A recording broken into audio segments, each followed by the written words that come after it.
What kind of mix is it? Something real good. Do you ever use it? Bingo. I mean, I'm just asking, do you? We got like 6 inputs. You got to separate them. We should just be pound here, pound there. XL, X1, X2. Right. Let me see. What kind of mixture is it? Sound device. Oh, is it? 6 inputs. Because you probably won't give me money to get a smaller one. Yeah.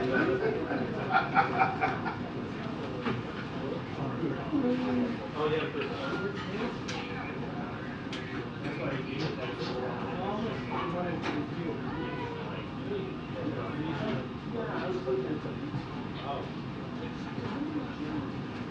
I knew you was coming, man. Me too. Testing, master control. 1, 2, 3, 4, 5, 6, 7, 8, 9, 10. Mic test. 1, 2, 3, 4, 5, 6, 7, 8, 9, 10. Hey, Ryan? That sounded really overdriven to me.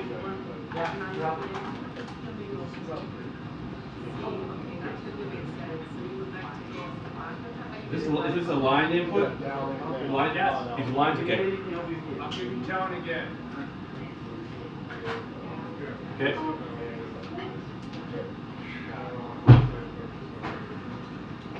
Got it? You should put an earphone thing in, Chris. I got it. Okay.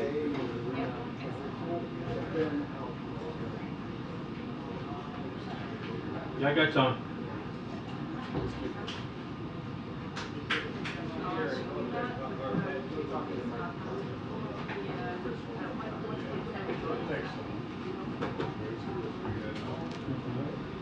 Do one more mic. Sure thing, sir. 2 more if you want. Yeah, that's good. Testing. 1, 2, 3, 4, 5, 6, 7, 8, 9, 10. Mic test. 1, 2. You listening, Brian? Yeah. Sounds good. Sound good to you? Yeah, sounds good here.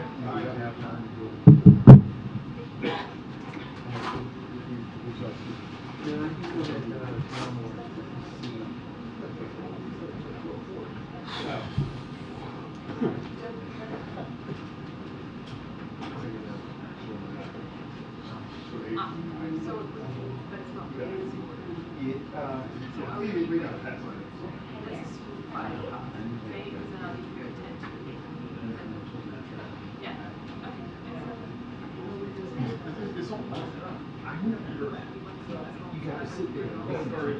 They're not going to let you skip it. Yeah, we'll have to ask you some questions.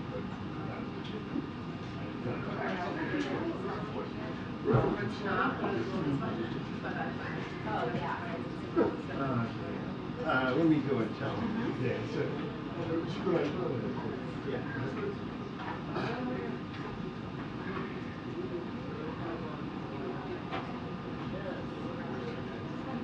you okay, Chris? Yes, sir. Thank you for asking.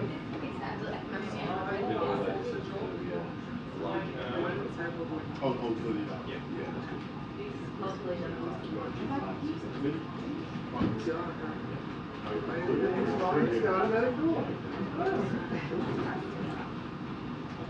Hey, Ed. How tight? Oh, just like this.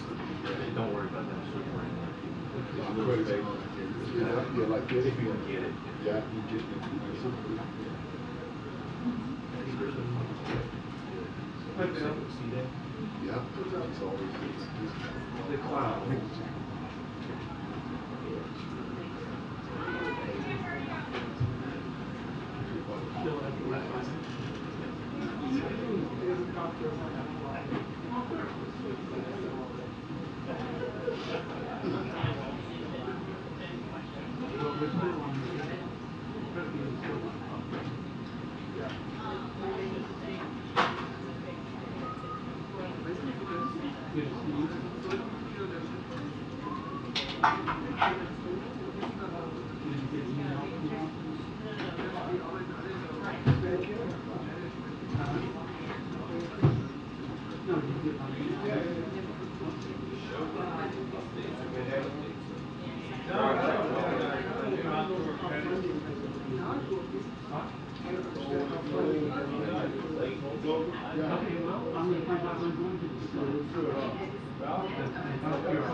Oi? Ah, tô indo here.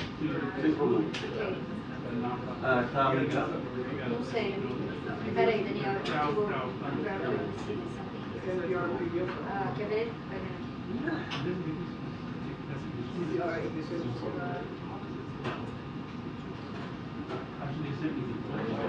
Tá bom, obrigada. Ótimo.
Good luck.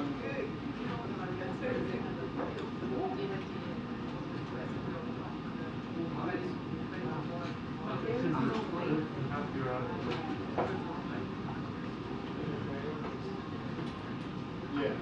So it's gonna go on.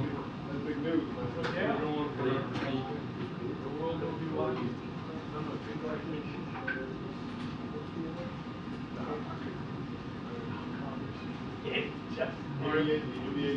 I didn't see it, but I read about it. Good, good.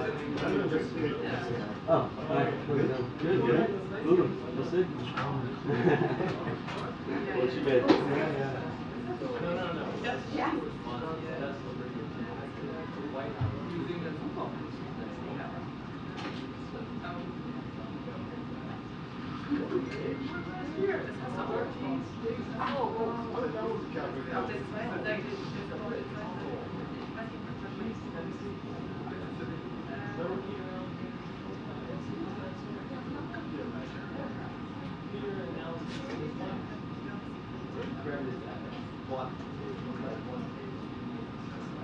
Do that again? Yeah. I'm probably going. Kid will be here. Yeah. I text her.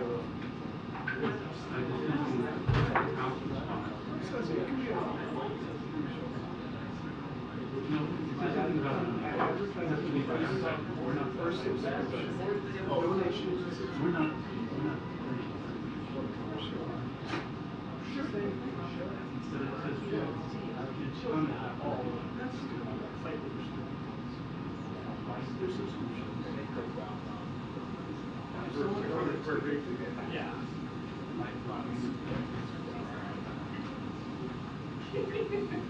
I'm not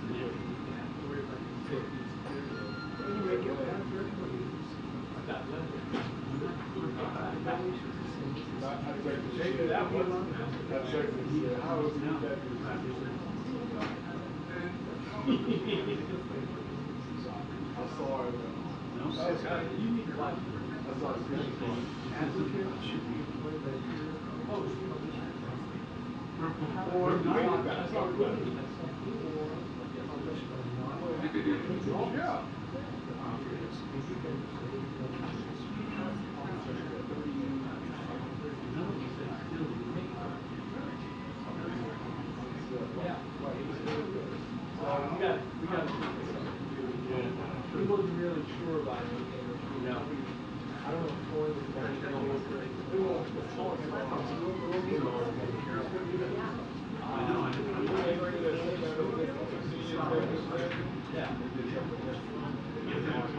Oh, really? I don't know.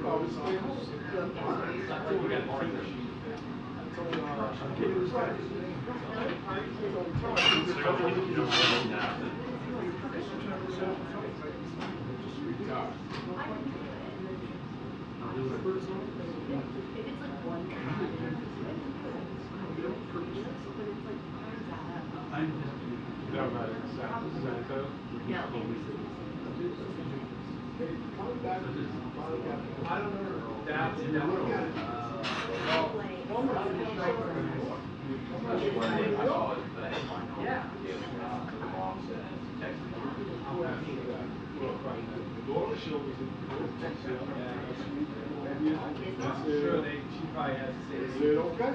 Obviously, the guys get probably parents.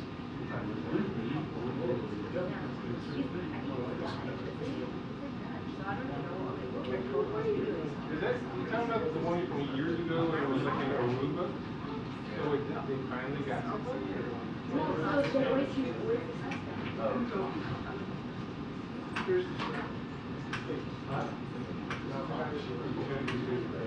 yeah.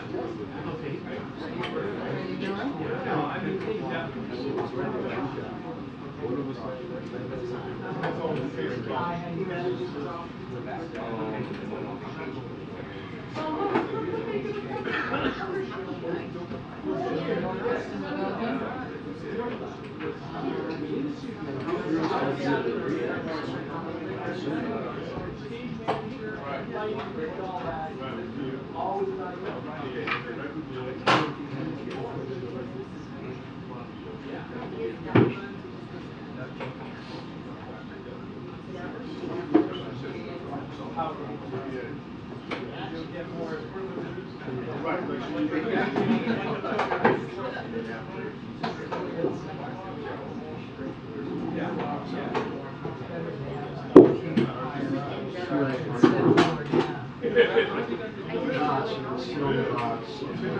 Use the stool.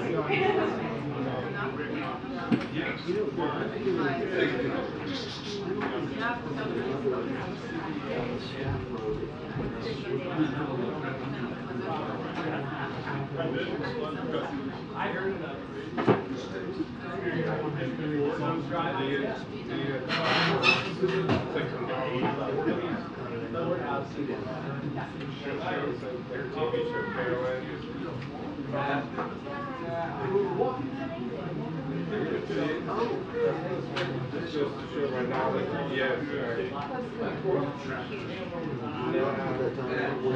Barely was there. But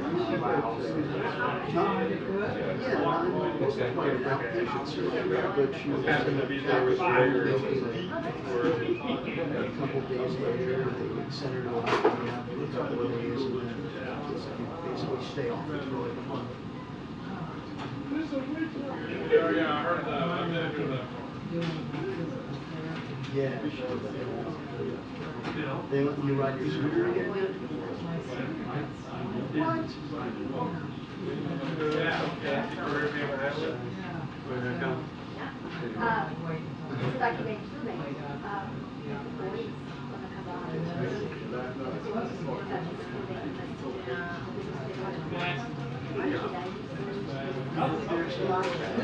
they have like some kind of thing they can push all the way to the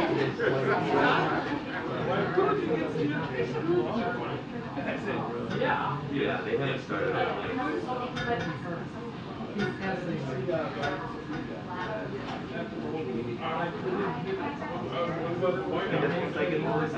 I get the tweet.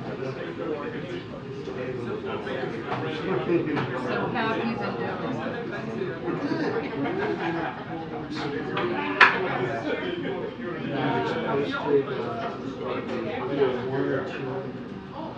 open positions in the independent Tennessee area. Hopefully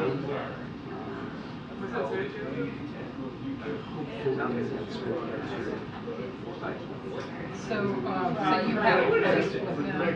yeah, I've been full-time staff with them since last fall, and I had to Yeah, I full-time know you've been freelance. doing some freelance work. Full-time freelance with them since 2019. Yeah, to get paid. Yeah. Are you sure that, And I kind of worry sometimes, after I retire from teaching, with grants. Sometimes I do grants, sometimes I don't. Just turn on that. And I'm not very good at puzzle grants. I just like to do it. It's a pain, big toy. Solicits.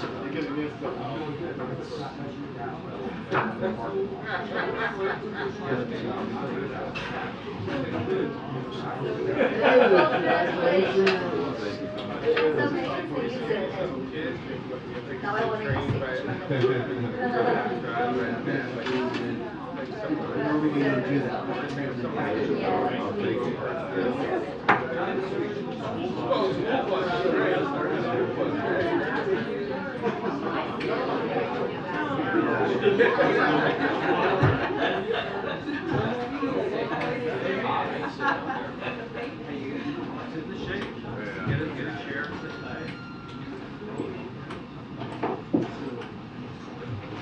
we need some big trees.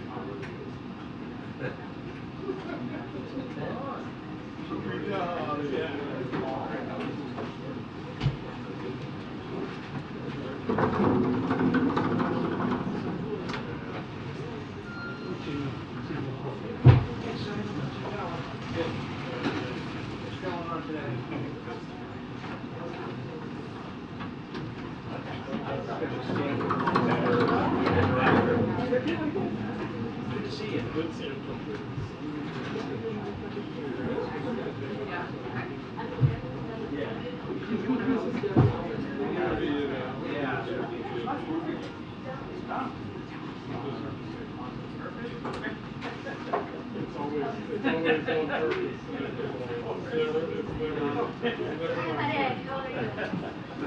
They don't call and say, yeah, come on.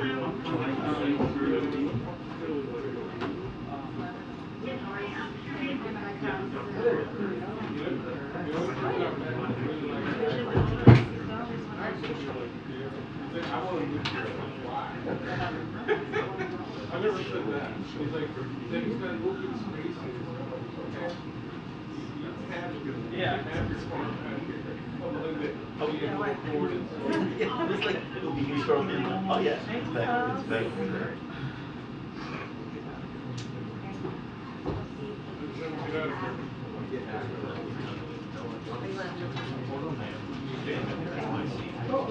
Never stay there. Yeah, right. I'm just saying.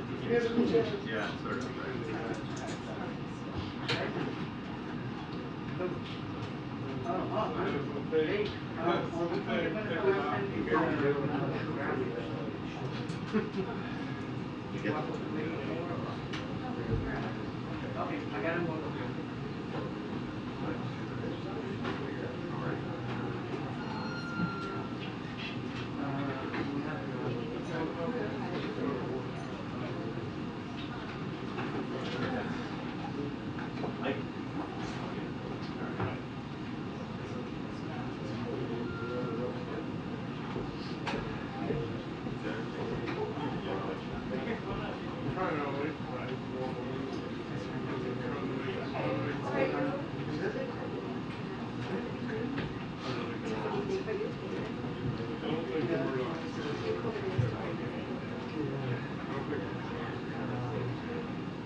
We got paid.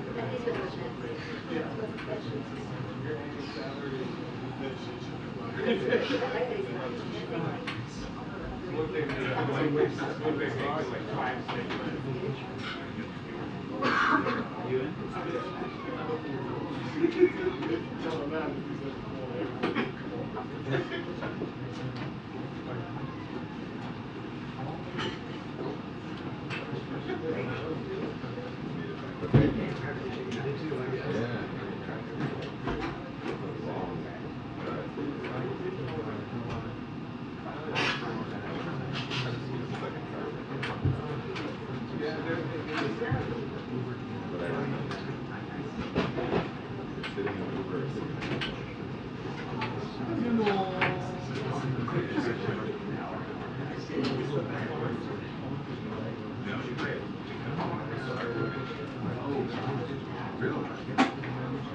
Just all here. All of them.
Wait a minute!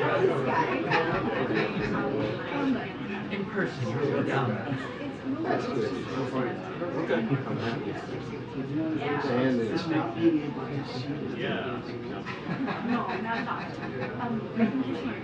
you hear the big collapse in the economy?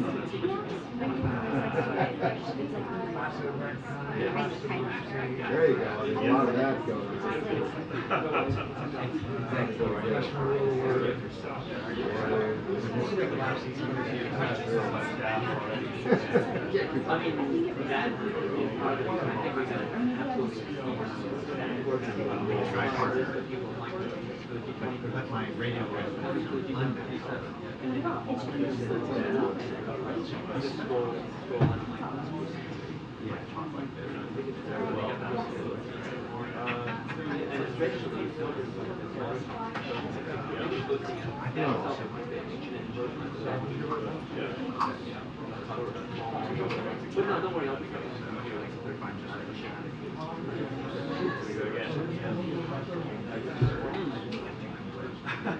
Enjoy as well, though.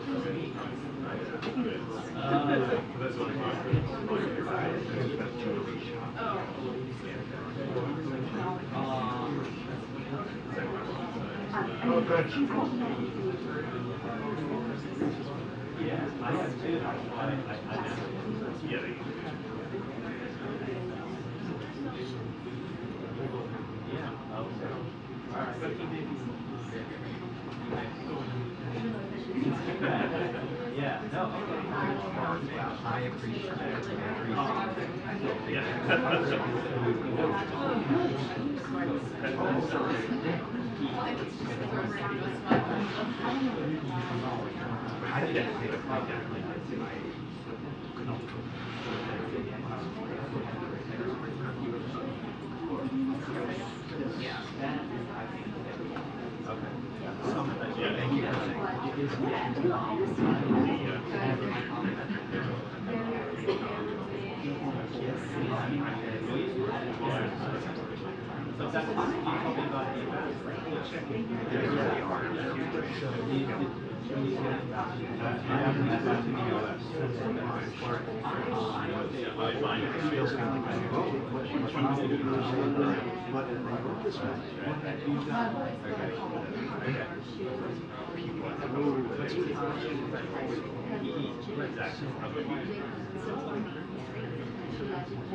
It's funny, I was talking to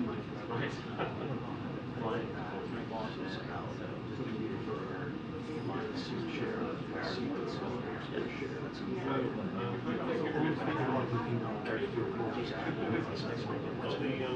The new one is a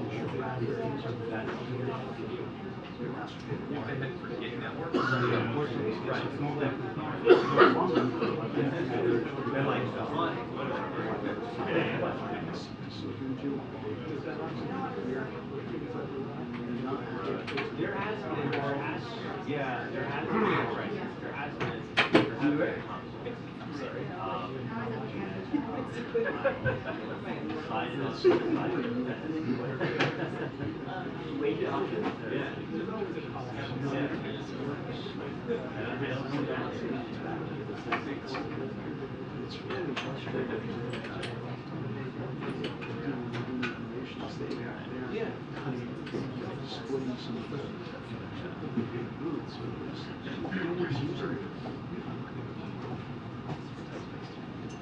Hey, how you doing?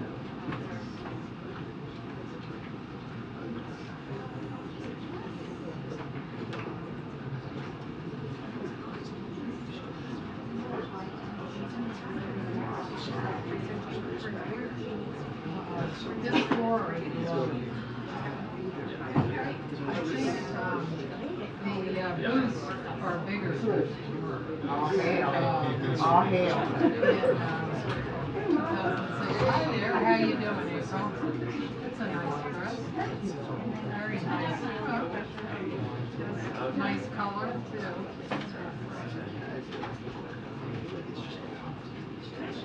So TV got bigger.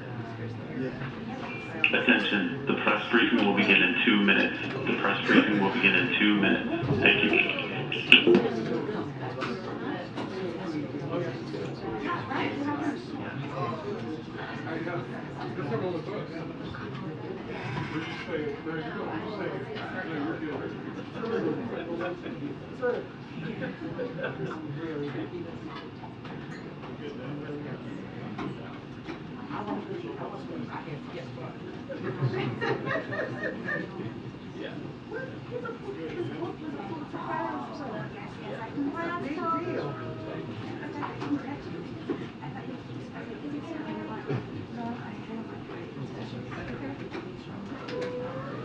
Thank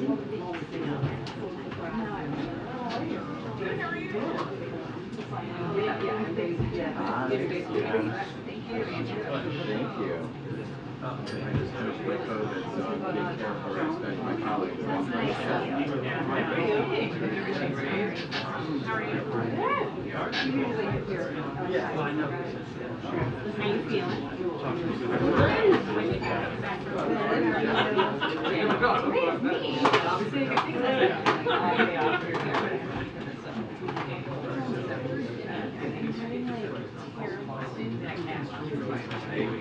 How are you?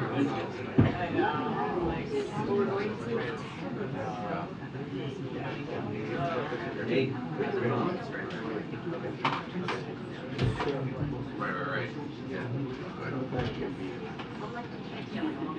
Yeah.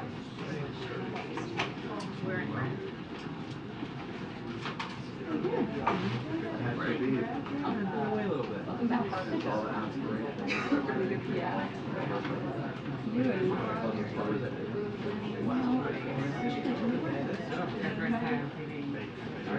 Our chairs are pretty squeaky too, so very good.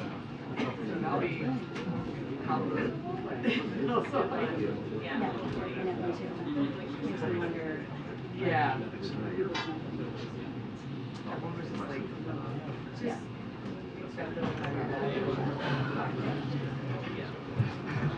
All right, good afternoon, everybody.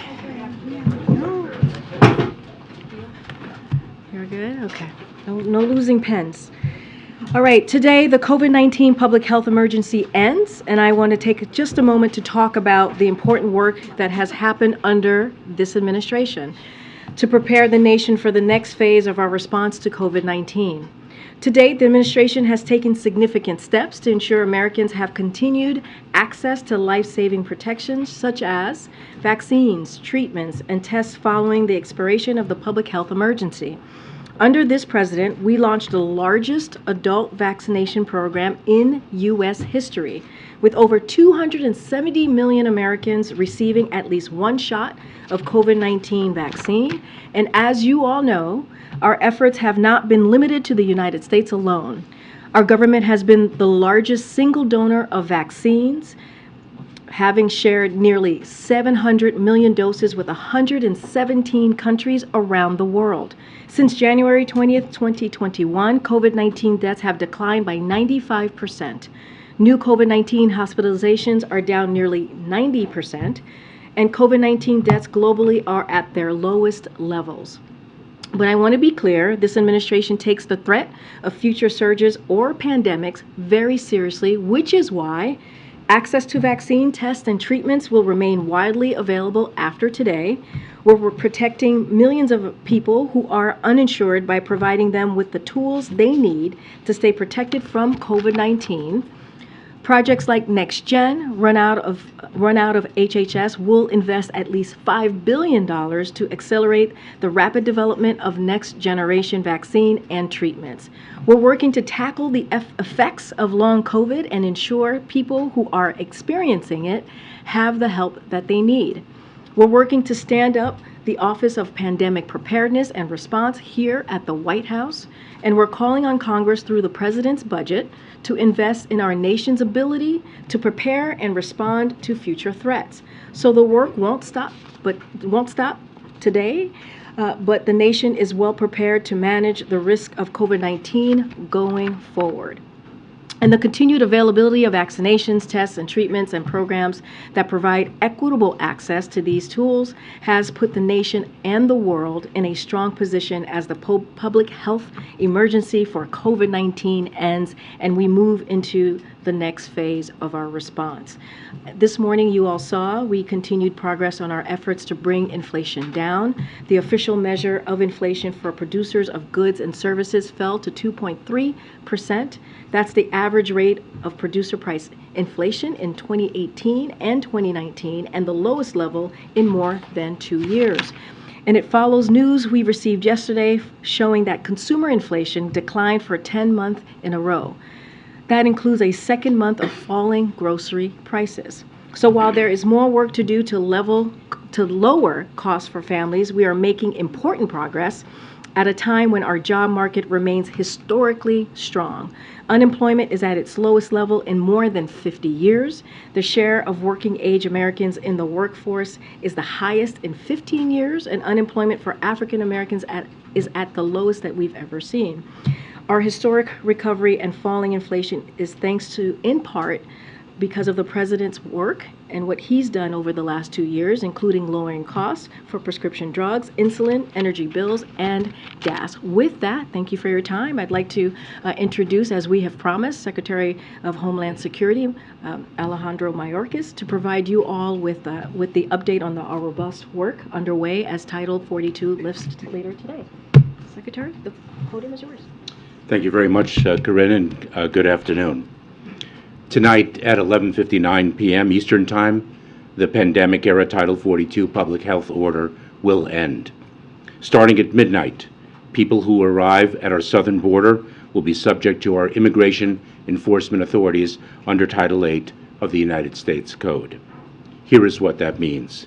If anyone arrives at our southern border after midnight tonight, they will be presumed ineligible for asylum and subject to steeper consequences for unlawful entry, including a minimum 5-year ban on re-entry and potential criminal prosecution. The transition to Title 8 processing will be swift and immediate. We have surged 24,000 Border Patrol agents and officers, thousands of troops, contractors, and over 1,000 asylum officers and judges to see this through. We are clear-eyed about the challenges we are likely to face in the days and weeks ahead, and we are ready to meet them. We expected to see large numbers of encounters initially. We are already seeing high numbers of encounters in certain sectors. This places an incredible strain on our personnel, our facilities, and our communities with whom we partner closely. We prepared for this moment for almost 2 years, and our plan will deliver results. It will take time for those results to be fully realized, and it is essential that we all take this into account. Our current situation is the outcome of Congress leaving a broken, outdated immigration system in place for over 2 decades, despite unanimous agreement that we desperately need legislative reform. It is also the result of Congress's decision not to provide us with the resources we need and that we requested. Our efforts within the constraints of our broken immigration system are focused on ensuring that the process is safe, orderly, and humane, all while protecting our dedicated workforce and our communities. I want to be very clear. Our borders are not open. People who cross our border unlawfully and without a legal basis to remain will be promptly processed and removed. An individual who is removed under Title 8 is subject to at least a 5-year ban on re-entry into the United States and can face criminal prosecution if they attempt to cross again. Smugglers have been long, hard at work spreading false information that the border will be open. They are lying. To people who are thinking of making the journey to our southern border, know this. Smugglers care only about profits, not people. Do not risk your life and your life savings only to be removed from the United States if and when you arrive here. Our approach to build lawful, safe, and orderly pathways for people to come to the United States and to impose tougher consequences on those who choose not to use those pathways works. President Biden has led the largest expansion of lawful pathways in decades. People from Cuba, Haiti, Venezuela, and Nicaragua have arrived through lawfully available pathways, and we reduced border encounters from these groups by 90% between December of last year and March of this year.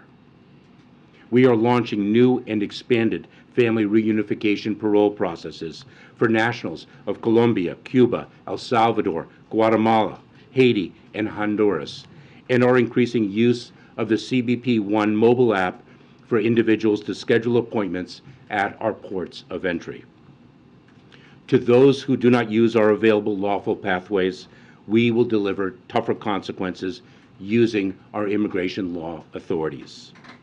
The new rule, finalized yesterday, presumes that those who do not use lawful pathways to enter the United States are ineligible for asylum. It allows us, the United States, to remove individuals who do not establish a reasonable fear of persecution. We announced that eligible families will be placed in expedited removal proceedings, and those that receive a final negative credible fear determination will generally be removed within 30 days of being placed in those proceedings. We began planning in 2021 for the end of Title 42. Just a few highlights. In addition to securing the first increase in Border Patrol agent hiring in more than a decade, we are in the process of surging personnel to the border, including over 1,400 DHS personnel, 1,000 processing coordinators, and an additional 1,500 Department of Defense personnel. We are delivering tougher consequences for unlawful entry. During the first half of this fiscal year, we returned, removed, and expelled more than 665,000 people. We are conducting dozens of removal flights each week, and we continue to increase them.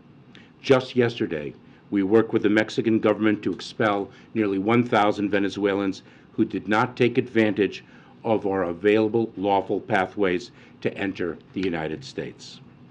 We are bolstering the capacity of local governments and NGOs. Last week, we announced the distribution of an additional $332 million to support communities along the southern border and in the interior of our country. And we are going after the smugglers, leading an unprecedented law enforcement disruption campaign that has led to the arrest of more than 10,000 smugglers who mislead and profit from vulnerable migrants. The United States is also working closely with regional partners to impose stiffer consequences at our border, expand lawful pathways for orderly migration, and coordinate enforcement efforts.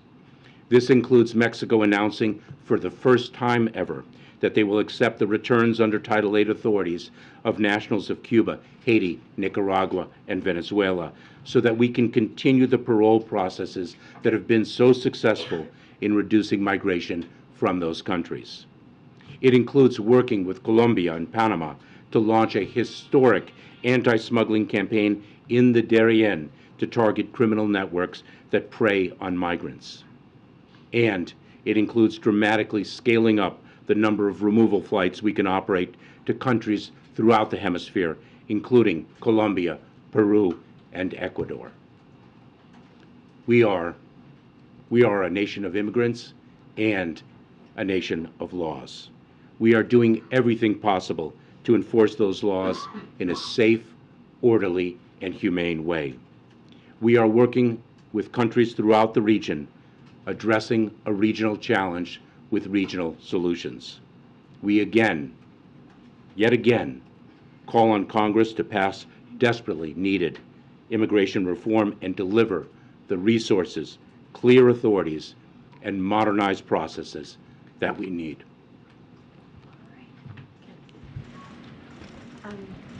Okay, so just make sure. Hi, I'm Jean-Pierre. How you doing? Good afternoon. I have two questions. One is, how do you decide which nationalities are going to be able to use the legal pathways, for example, with the Venezuelans and the Haitians and Nicaraguans?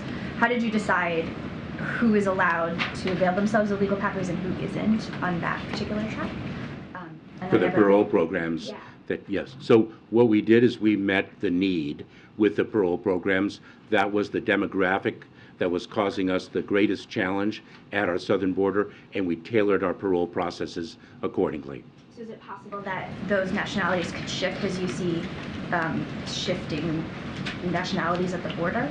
So we have shifted our programs according to the needs that we need to meet. So you'll recall perhaps that in November we developed the parole process for Venezuelans. That was then the most significant challenge. We pivoted in January to not only expand the program for Venezuelans, but also expand it for Cubans, Haitians, and Nicaraguans. So we will meet the moment. And then on overcrowding, if the Border Patrol facilities are overcrowded and some migrants have to be released, does that send the very message you're trying to avoid, which is that people will be released into the interior? So I have to say two things in response.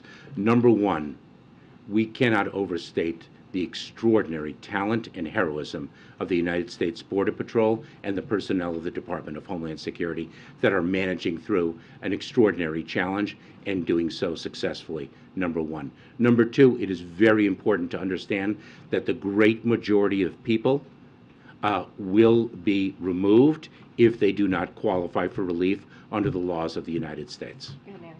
Thank you very much, Secretary Mayorkas. You talked about all the personnel that you're surging to the border. You didn't mention FEMA personnel, and the mayors and county judges in border towns that we've spoken to say that what they really need is not just FEMA dollars, but FEMA personnel themselves to house and feed these migrants as your department releases them. Why not send FEMA personnel to the border the way you would in any other emergency?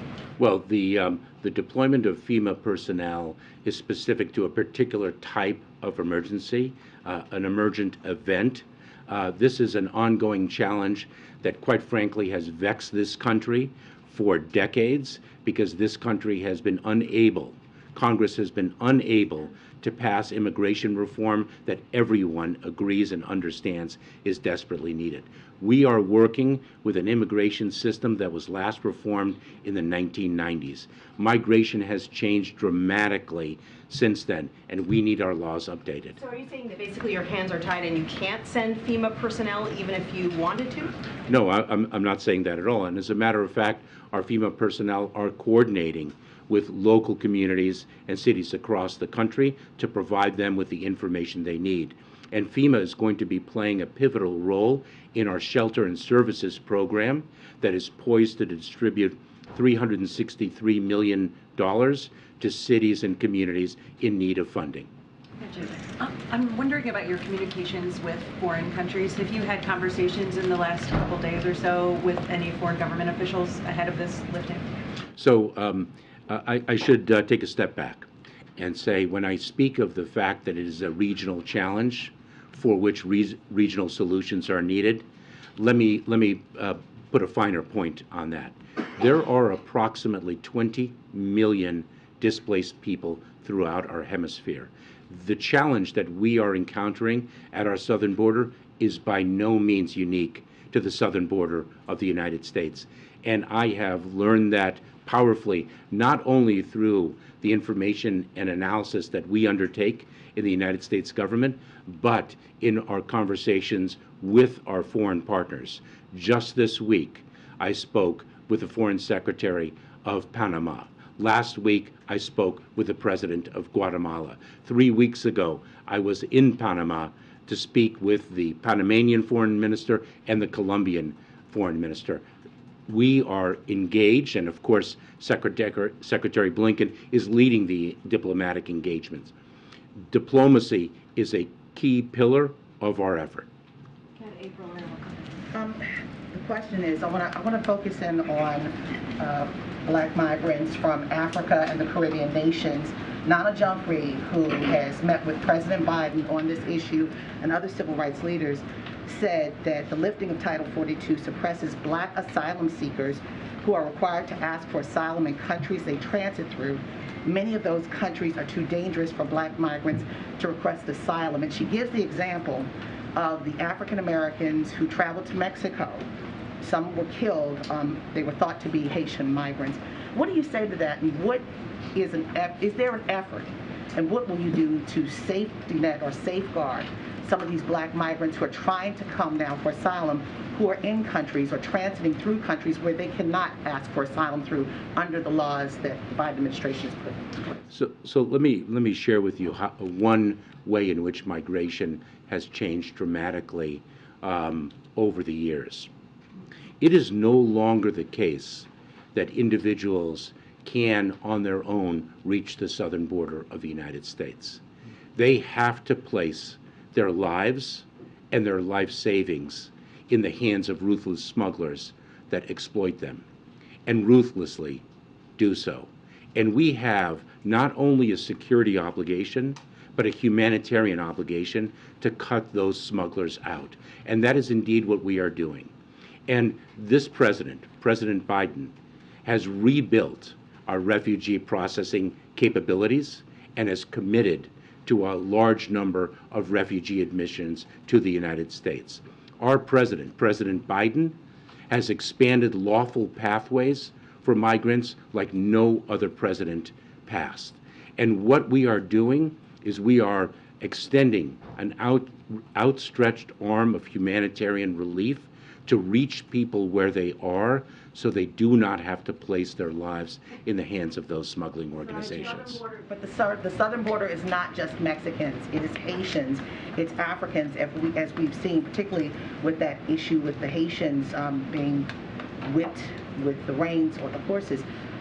But what is there? Well, let me just correct you right there, because actually the investigation concluded that the whipping did not occur. I'm sorry, I saw it differently. They were whipped with something from the horse, reins from a horse. Maybe the video or the picture was fixed, but what I saw was totally different. I'm sorry. Yeah, I'm going to leave you as corrected. What happens, again, the Mexican border is not just Mexicans, it's Africans and Haitians. What is there in place, as you hear from people who are advocates for immigrants like Nana Jumphrey, to help those who are trying to seek asylum from places like Haiti that has gangs? They can't even have an election because the atrocities there are just so great. So a few responses. Number one, we have set up the CBP One app to enable people to make appointments and arrive at ports of entry safely if they qualify for exceptions under the Public Health Authority of Title 42, which of course is set to expire at 11:59 p.m. We have admitted approximately 740 people through that CBP One app per day. The majority of the individuals admitted have been Haitian. We are expanding that CBP One app to reach as many as 1,000 people a day. And we are setting up regional processing centers throughout the region, working very closely with countries to the south, working with Colombia and others, and we expect to set up as many as 100 or more of those processing centers that will be open to people of all nationalities to obtain humanitarian relief. Mr. Secretary, thanks for being here. The President said this week that the situation on the southern border is going to be chaotic for a while. Given the fact that you've had nearly 2 years to prepare for this moment, how can chaos be the expectation? Well, I have said for months and months that the challenge at the border is and is going to be very difficult. And we have spoken repeatedly about the fact that that difficulty may actually only increase at this time of transition. It is going to take a period of time for our approach to actually gain traction and show results. And I've been very clear about that. The fundamental reason why we have a challenge at our border, and we've had this challenge many a time before, is because we are working within the constraints of a fundamentally broken immigration system, and we also are operating on resources that are far less than those that we need and that we've requested. Some of the measures that you have been talking about to put in place to mitigate this surge, some of those aren't even in place yet. It wasn't until 2 weeks ago that you announced these plans to open these regional processing centers. As far as I'm aware, they're not open yet. Of the 1,500 troops that the President deployed, only 550 are actually on the ground. So given how long you have known that Title 42 is ending on May 11th, why aren't all of these measures already in place? So we have implemented measures well before those few that you identify. Our parole processes would be an example. While we deployed 1,500 additional Department of Defense personnel, we've had 2,500 Department of Defense personnel well in place already. We have surged resources of all types over months and months, not just personnel, but transportation facilities, technology, additional bed space. So we have been, in fact, you've done all you can at this point. We have done all we can with the resources that we have and within the system that we are operating under. I want to ask you a couple of questions, Mr. Secretary. Thanks for being here. First, on the CBP One app that you were speaking about right now, migrants that are speaking to journalists, including our reporters on the ground, have indicated a series of frustrations. They say they're having trouble logging on, they're having trouble getting appointments, they're having trouble with language barriers. Perhaps they speak indigenous languages or others, and they're seeing technical glitches right now. So what specifically is being done to fix that right now, and does that app provide false hope to these migrants coming that will only lead to future frustration and surges like we saw from Venezuelans only a matter of months ago? So we have seen a tremendous acceptance of the CBP One app. We are utilizing it very effectively, as I referenced earlier in response to the reporter's prior question, that 740 people per day are reaching our port of entry. Those, by the way, are not individuals who've only made appointments, but actually a fraction of the people who have made appointments using the CBP One app. It has proven successful. We have identified glitches, and we've done so not unilaterally, exclusively, but also by speaking with individuals who have used the app, by speaking with migrants here in the United States who have reached the United States, as well as actually going into Mexico and meeting with migrants to understand the challenges, if I may.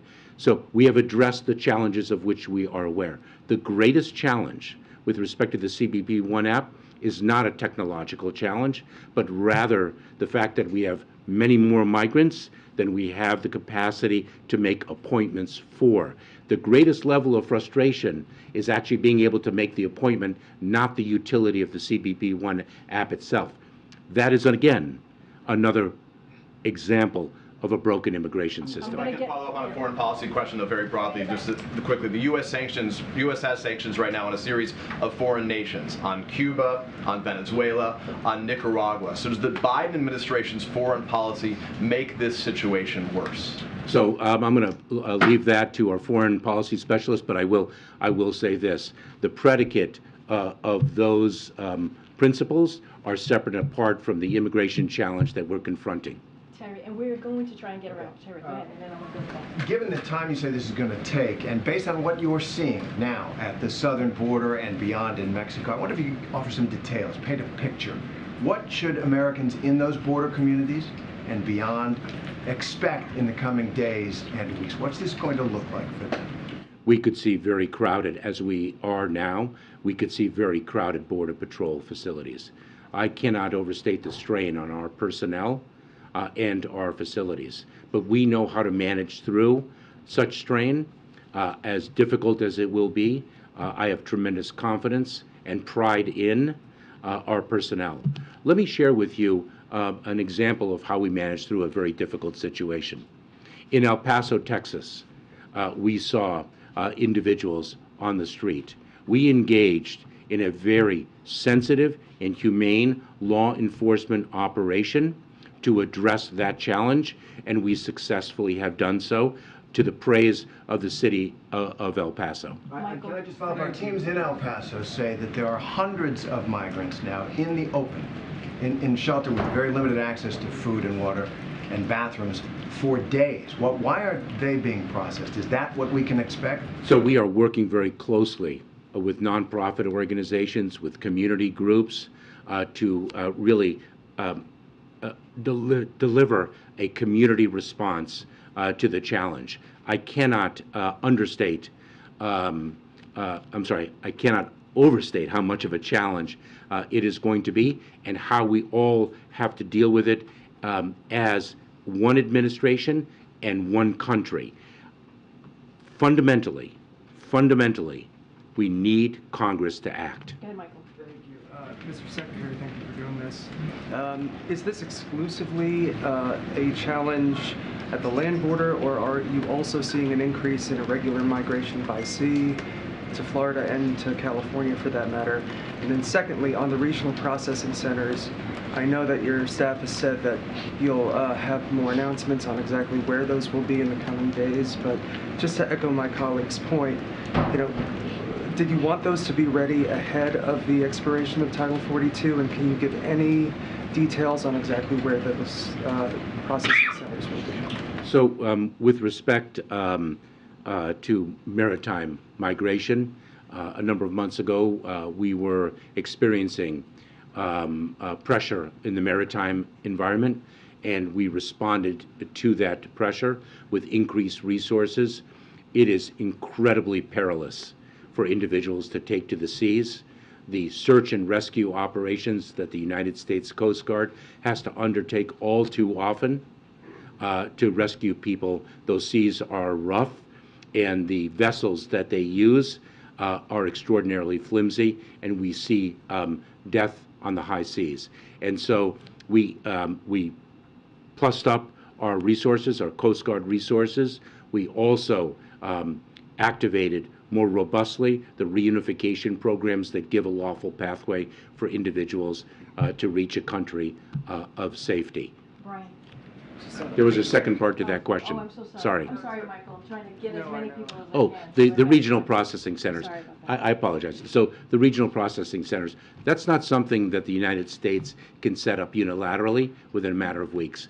This is a subject that requires a diplomacy. We rely on our foreign partners, and it takes a great deal of partnering, not only with the partners themselves, but also with the international organizations that are part of the fabric of international humanitarian relief.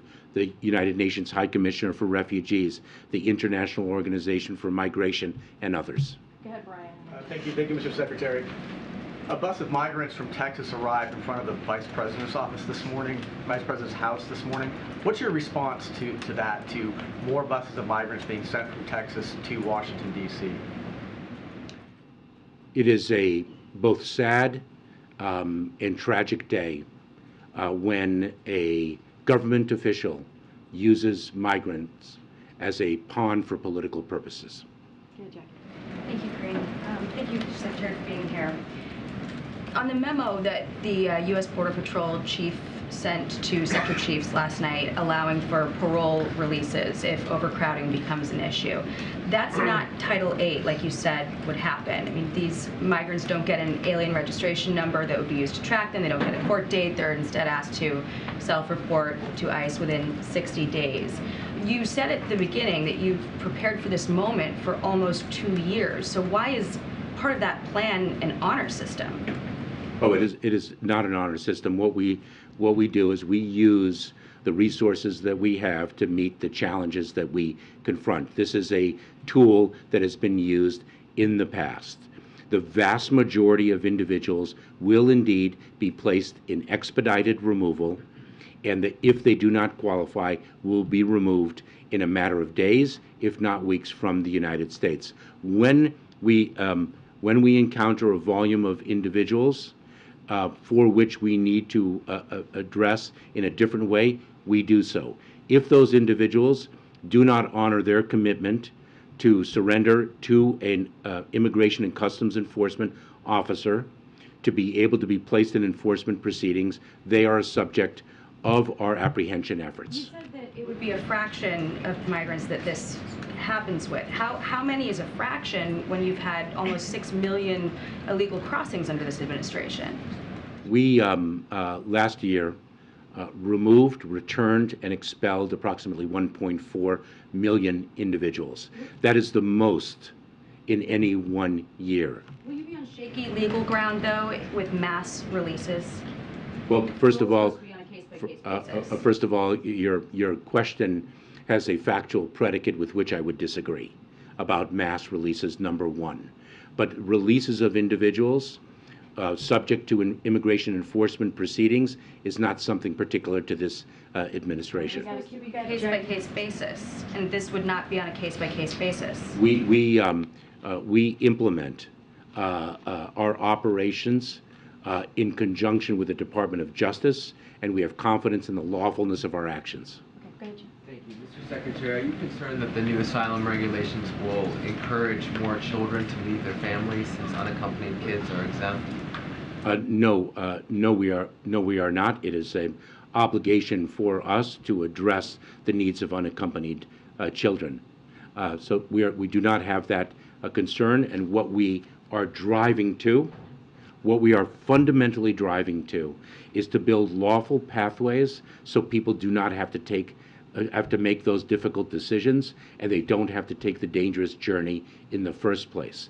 And we are expanding lawful pathways to an unprecedented degree under the President's leadership. Mr. Secretary, just one more. What is your assessment of Mexico's enforcement of the border? We are working very closely with the government of Mexico. The President has spoken with the President of Mexico as recently as earlier this week. They have corresponded last week, and Mexico is taking very important enforcement measures that we greatly appreciate and that were taken in coordination with us.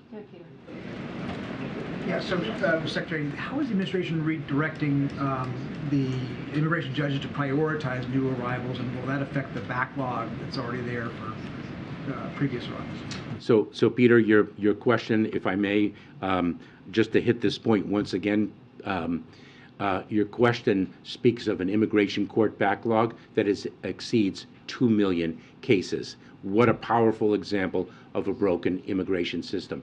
Not only are we surging asylum officers, about 1,000 asylum officers, to conduct credible fear screenings in the context of expedited removal, but the Department of Justice is surging immigration judges alongside us.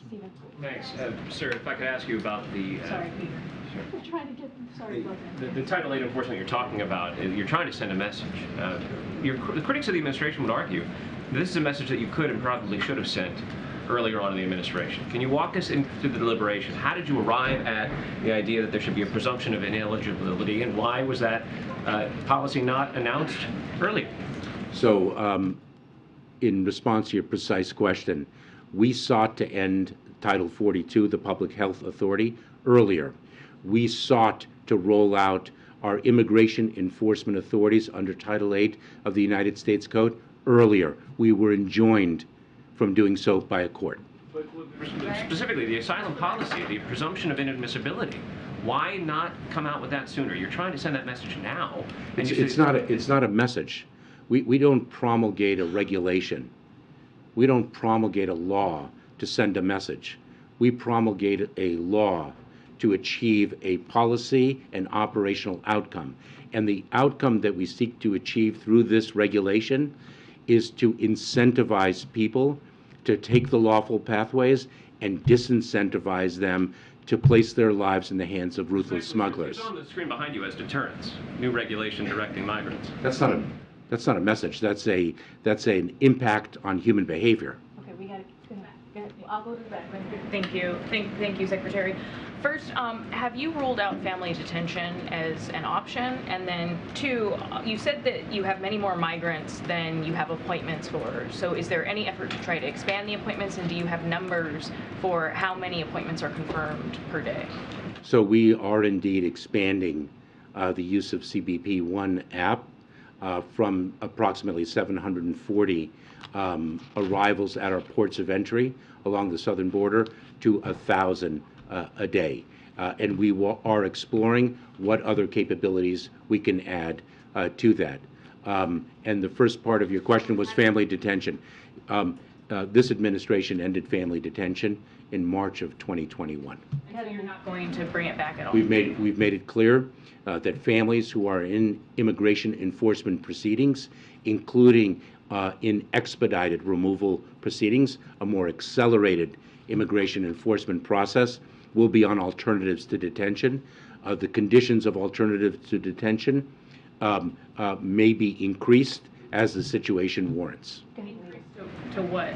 So, for example, we could place heads of household under curfews so that we are better able to monitor their activities and I should say their compliance with our restrictions and obligations to appear in court.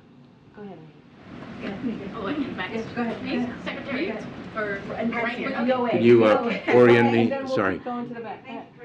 Mr. Secretary, can you describe how you will be treating any differently migrants at the border that come from countries where we don't have close working relationship? For example, we've seen reporting of migrants coming as far from China, Russia, Syria. And then my second question, I'm going to try to ask Peter's question in a different way, with some Democrats urging that President Biden end sanctions on Cuba and Venezuela. Do you support that? So you speak of different demographics arriving at our southern border. This speaks to the fact that the challenge of migration is not exclusive to the southern border and is, in fact, not exclusive to the Western Hemisphere. we are seeing a global displacement of people that is the greatest since at least World War II. The challenge of encountering individuals from countries that are to which it's not easy to remove people has been a long-standing challenge that our immigration laws have run into. So what do you do with those people actually now, like people who are coming from Russia and China and so on? What do you do with them? So we place them in immigration enforcement proceedings, and if they make a claim for relief, we adjudicate those claims. And if in fact those claims are granted, then they have under our laws a basis on which to stay in the United States. If they do not, then we work with foreign governments to address the enforcement actions that we think are appropriate. Way in the back. For ending sanctions, sir? That is a little bit outside the remit of today's discussion. Way in the back. Secretary, thank you. So you're talking about Congress needing to act on this. Any reaction to the immigration package that House Republicans are looking to vote on today? And second question on the processing centers, was it a mistake to not have them ready to prevent a surge? Can you repeat the second part of that question? And I would say the President Biden, presented Congress with a legislative package on day one of this administration, now about 28 months ago. And we are hopeful that sensible and needed legislative reform will be passed by Congress, and we do not concur with the bill that was presented today. So on the processing center specifically, though, was it a mistake to not have them ready in time to prevent a surge? As I have said, the development of those processing centers is a complex undertaking that requires the work of our foreign partners, international organizations, and the like, and we've moved very swiftly. Thank you, Green. Thank you, Secretary. Republicans repeatedly seek to paint the administration as being unable to secure the border. I wanted to ask, do you see this as a test? Does the administration see this as a test, or possibly an opportunity to show the American people that the administration does have the ability to manage the border under difficult circumstances? We view this as a challenge that we will meet. May I also ask, in regards to the overcrowding and some of these difficult conditions, how long are we talking that this chaoticness will be? Are we talking weeks, months, years before things take traction and you get more of a handle on it? We are working as hard as we can to make sure that that time it takes is as little as possible. Let me say an additional thing in response to your first question. This is a challenge, and we're going to meet this challenge. We're going to meet it within a broken immigration system while adhering to our values. Mr. Secretary, last year there were some estimates from DHS officials putting the highest level of migrants coming across the border each day at about 18,000 if Title 42 is revoked. Is that still the estimate, or do you have a clearer number of what you're anticipating? So let me clarify the number that to which you refer. Those weren't predictions. It is our responsibility in the Department of Homeland Security and across the administration to plan for different scenarios. That's what we do. And so what we developed was, in fact, different scenarios to which we plan. And so we have done so, and we continue to do so. And then, you've talked about this being a challenging transition period, but how long do you expect a potential surge to last? Are we talking weeks, months, longer? We have confidence in the approach that we are taking, which is to really present lawful pathways for individuals to take advantage of and to disincentivize individuals from really placing their lives in the hands of smugglers. And let me share with you that the parole processes that we announced and implemented on January 5th for Cubans, Haitians, Nicaraguans, and Venezuelans are a proof point of the success of our approach.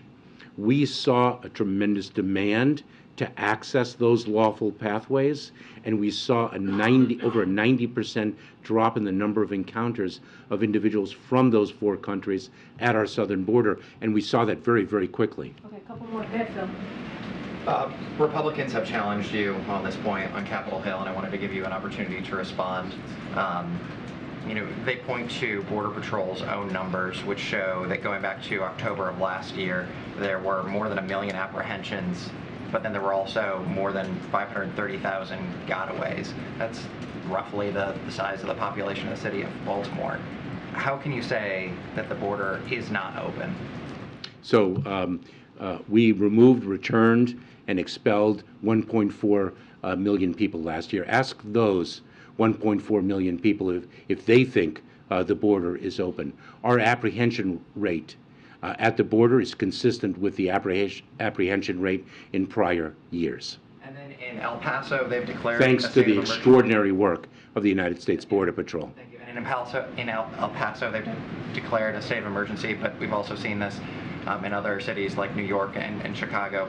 I'm wondering, while so much of the focus is on the southern border itself, can you tell us more about the steps that DHS is taking to support those cities elsewhere, as you know, this surge affects not just that geography, but other cities and states across the country?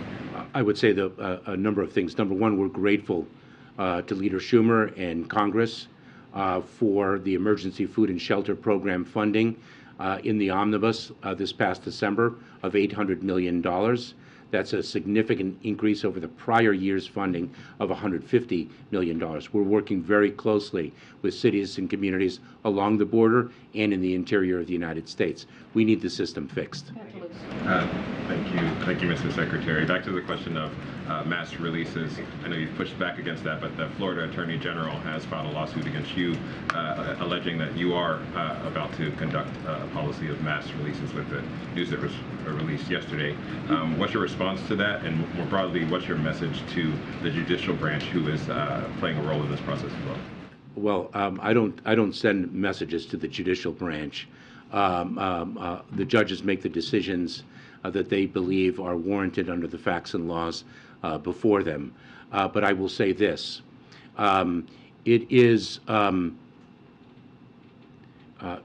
interesting to see some of the tools that we employ that are successful or operationally needed to be challenged in the courts. So, for example, the parole process that we announced and implemented on January 5th for Cubans, Haitians, Nicaraguans, and Venezuelans. Immediately, that demonstrated a reduction in the number of those individuals arriving at our southern border of over 95%, and yet it's been challenged in a court. And so our parole authority, when we use it to release a fraction of the people whom we encounter, and that is challenged, I question the motives of the plaintiffs. Thanks, great. Following up on the emergency food and shelter program that you just mentioned, groups in El Paso that are helping to feed and house this influx of migrants, they say this program has a problem in that the funding can only be used to help migrants who have encountered DHS and been processed. Is that requirement realistic to the situation that these communities are facing? It is necessary, and I should say this past Friday, under the Emergency Food and Shelter Program, we distributed $332 million primarily to border communities. We now have, under the new structure that the omnibus that Congress equipped us with, we now have the Shelter and Services Program that we in the Department of Homeland Security will control. That will prove, I think, more nimble. And we, I think, have 363... That same restriction that can only be used for migrants who have been processed. So what about those who have not been processed? Is there no way to help with addressing the humanitarian need there? So just to finish my thought, I think we have about $363 million to distribute through the Shelter and Services Program, and I believe that non-governmental organizations in the cities address the needs of individuals who have not been processed. All right, 3 more. Go ahead. Thank you so much, Corinne. You can go. If you could raise your hand so I can orient visually. Oh, Thank yeah, thank you. Corinne, Mr. Secretary. Secretary. So they were saying here that Republicans have changed the administration on the border, but at the same time, some Democrats are saying that President Biden broke his promise of having a more humane immigration system, and that he's finishing Trump's job. So I ask you, how is it more humane to expel people and penalize them, people who are fleeing violence, poverty? You were just saying that the number of deportation was the highest last year of any year. So let me just, the words have legal significance. So an expulsion is what happens under the Public Health Authority of Title 42. We sought to end the application of Title 42 some time ago. This administration stands markedly different than the prior administration. Markedly different. We have, in fact, a family reunification task force that has now reunified, I think, more than 700 families that were cruelly separated. We have, by the prior administration, we have rescinded the public charge rule that punishes individuals who've migrated to the United States just for accessing public resources to which they are entitled. We have granted temporary protected status to quite a number of countries. This president has led the unprecedented expansion of lawful pathways. We stand markedly different than the prior administration. We do not resemble it at all. What we do, and by the way, we have rebuilt an asylum system that was dismantled in the prior administration. We have resumed refugee processing all around the world, and these regional processing centers are going to accelerate the, pardon me, the refugee process in an unprecedented way. We are a nation of immigrants, and we are a nation of laws. And those laws provide that if one qualifies for humanitarian relief, then one has established a basis to remain in the United States. And if one has not, then one is to be removed. And that is exactly what is going to happen. All right, Ed. We gotta go. You talked about cost. What's the rough cost to American taxpayers since the roughly 4 million people have come into this country illegally since January of 2021, as those people show up at community hospitals, as they enter the school system, as they get other government help? Do you have a taxpayer cost? Let me turn that question around a little bit, because I'm going to turn it around to match the question that an international partner asked of me. And the question that the international partner asked of me is, what is the economic cost of your broken immigration system? Since there are businesses around this country that are desperate for workers, there are desperate workers looking for jobs, desperate workers in foreign countries that are looking for jobs in the United States where they can earn money lawfully and send much needed remittances back home. What is the cost of a broken immigration system? That is the question that I am asked, and that is the question that I pose to Congress, because it is extraordinary. But do you have a cost that the taxpayers are paying now? I believe I have addressed your question. Final two. I wanted to ask one more on the regional processing centers. I know you said it takes a ton of coordination, but can you give any more detail as to what's standing in between these actually being set up? Is it a personnel thing? Is it a matter of nailing down location, working out agreements with international partners? Just a little bit more on that. Yes. Yes. Okay. Yes, there are a lot of moving pieces. Thank you. Thank you, Corinne.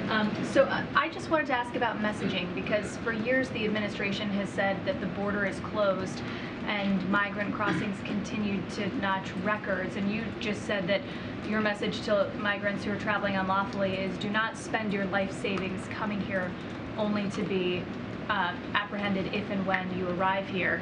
But I'm wondering what you think it will take for that message to land. The question's a very important one because it speaks of two things. One is, of course, the efforts we make, but the second is a phenomenon that we are confronting, and that is the smuggling organizations that spread disinformation to vulnerable migrants. They lie to migrants, and as a matter of fact, when I was in Panama speaking to my counterpart, the foreign secretary in Panama and the Minister of Security. They were speaking of the fact that smugglers in that region of the world, before the migrants enter the Darien, an incredibly treacherous terrain, they are deceived into thinking that they are going to be on a 2-day tour. And so the smuggling organizations prey on the vulnerability of migrants and exploit that vulnerability solely for profit. We are communicating to migrants in country to communicate the truth, the dangers of the journey, the exploitation of the smugglers. And just yesterday, we announced an extraordinary digital campaign to amplify that messaging, which is so vital. Final question right there. I was wondering if you could put some specifics on this plan. Let's say Border Patrol catches 10,000 migrants tomorrow. Of those, how many are going to be detained? How many will be caught and released? And how many will be removed and returned within 72 hours? So let me share with you that we have already encountered 10,000 individuals in a single day. So we already have proven that we can manage through that.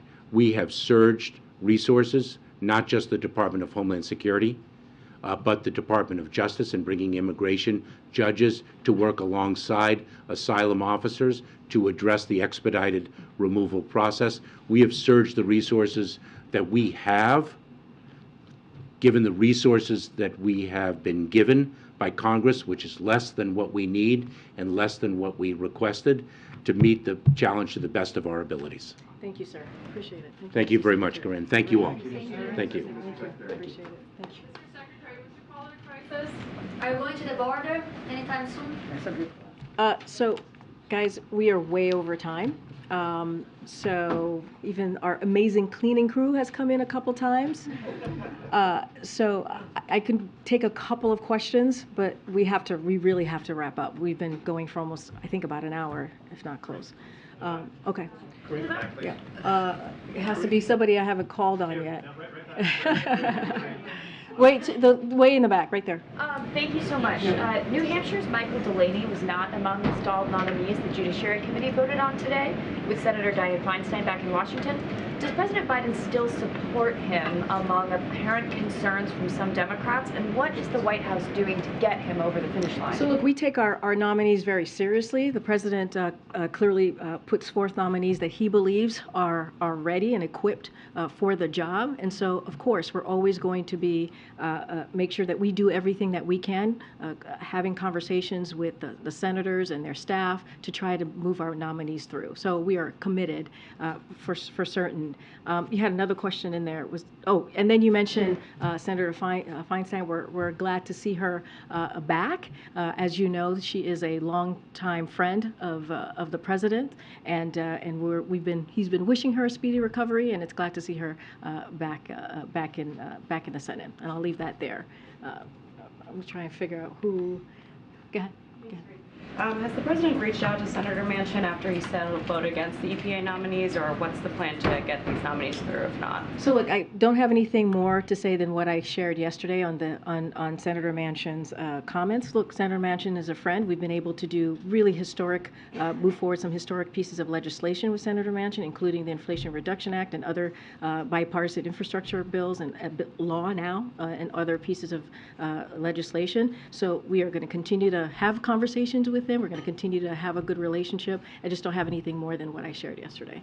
Go ahead, Ariel. Thank you so much. Can you update us on the talks about the debt ceiling? And related to this, Donald Trump yesterday said that Republicans should actually trigger a default if they don't get spending cuts. Does that make a default more likely? So look, I would remind you all what he said in 2019. And first, I got to be super, super careful. Let me just say that first. We respect the rule of law. He is we know, presidential candidate. But what I will say more broadly and focus on what he said in 2019, how paraphrasing here, how defaulting is not something that we should be doing. And so the question is, what has changed? What has changed now from 2019 to today? Look, we've been very clear that Congress needs to do their job. They must do their job. It's their constitutional duty to get this done. We've done it 3 times under the last administration. We've done it 78 times since 1960. But also, like I said, I want to be very careful because he is a presidential candidate. But I can speak to 2019 and his comments about the importance of making sure that we do not default and we're not a deadbeat nation. Okay, let me see. Go ahead, Eric. I haven't called. Thank you. Thank you, Green. I have another question on the situation at the southern border. So even ahead of the chaos of this week, morale amongst Border Patrol agents is low. They've been through a lot with the ongoing surge of people coming across the border. And according to the acting deputy commissioner of the CBP, 36 agents died by suicide in the last 3 years alone. So what is President Biden doing to show America's frontline police that he hears them and that he cares about the unprecedented issues they're facing? And so, look, our hearts go out to those families of those law enforcement members who, as you just stated, took their lives. So, look, Secretary Mayorkas spoke to this. He actually lifted up the CBP and said the work that they're doing is truly tremendous. This is why the president has taken this so seriously, making sure that we have troops that go down to the border so that they can give some relief to the CBP, the patrol, the law enforcement, and be able so that they can be able to do their jobs, right? And so that's why we put forth. And what we have seen on our end is you've seen House Republicans who have voted to fire 2,000 law enforcement. Those same CBP members, they voted to fire at least 2,000, voted against giving resources for folks who are at the border, for DHS, for these law enforcement officers. And so the president is doing everything that he can with the tools that he has in front of him. That's why he asked Congress on his first day, please, we have a comprehensive plan in front of you. We want you to take a look at this. We want to fix a system that has been broken for decades. You heard the secretary said since 1990s. And so it is time to get to work. The president is doing everything that he can. We understand there is a challenge at the border, but we are going to continue to put forth a robust multi-agency process to deal with an issue that has been around for decades and decades. To see who I have not called. Go ahead, Karen. Ms. Green, do you have updates on when the president and congressional leaders will meet tomorrow? How much time the president's allotting for that meeting? And can you give us an update on the staff meetings that took place since that principals meeting? So and how would you care? Absolutely. So I don't have any updates for you yet for tomorrow. As you know, the president asked the 4 leaders, the congressional leaders, to come together again tomorrow to follow up on a conversation that they had just a couple of days ago.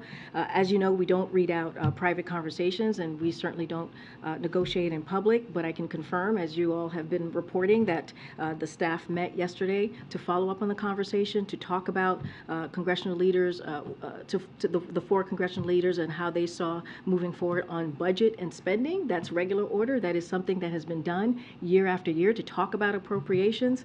And so the staff are meeting again today and don't have anything further beyond that, but certainly we will share once we have a time and more information and logistics to share on tomorrow's meeting. Just one quick one. On the visit of the Spanish president tomorrow, is there a 2-and-2 press conference that's been added for that? I don't have a press conference to read out to you. As you know, the president's very much looking forward to speaking with the leader. I just don't have anything more to share. I'm sure NSC will be holding some sort of background call, more information to share with all of you. Okay, I'm going to take one more. Go ahead, Courtney. I'm just trying to call, guys. I'm trying to call on people that I have not called on today. So go ahead, Courtney. You started at the top talking about the end of the COVID emergency. Have you, at this point, or has the president put in place a plan for the White House pandemic team? I know you don't have a pandemic preparedness office up yet. Dr. Jha hasn't said if he's leaving, but I know his team is unwinding. Dr. Walensky's leaving. Can you talk a little bit about the leadership that's going to be in charge of COVID moving forward, especially if the tools that we have that you've been discussing don't work at a certain point or don't work as well? So I don't have anything to share. I know you just asked me about the COVID team. We did, as I mentioned at the top, we do have an Office of Pandemic Preparedness, as I've mentioned multiple times. It was in the omnibus budget package for fiscal year 2023. So Congress called on us to establish this office. So we're working through that, and once we have more information, we will share that with all of you. I will be back tomorrow, everybody, and then we'll take more information. I'll be back tomorrow, guys. Thanks, everybody.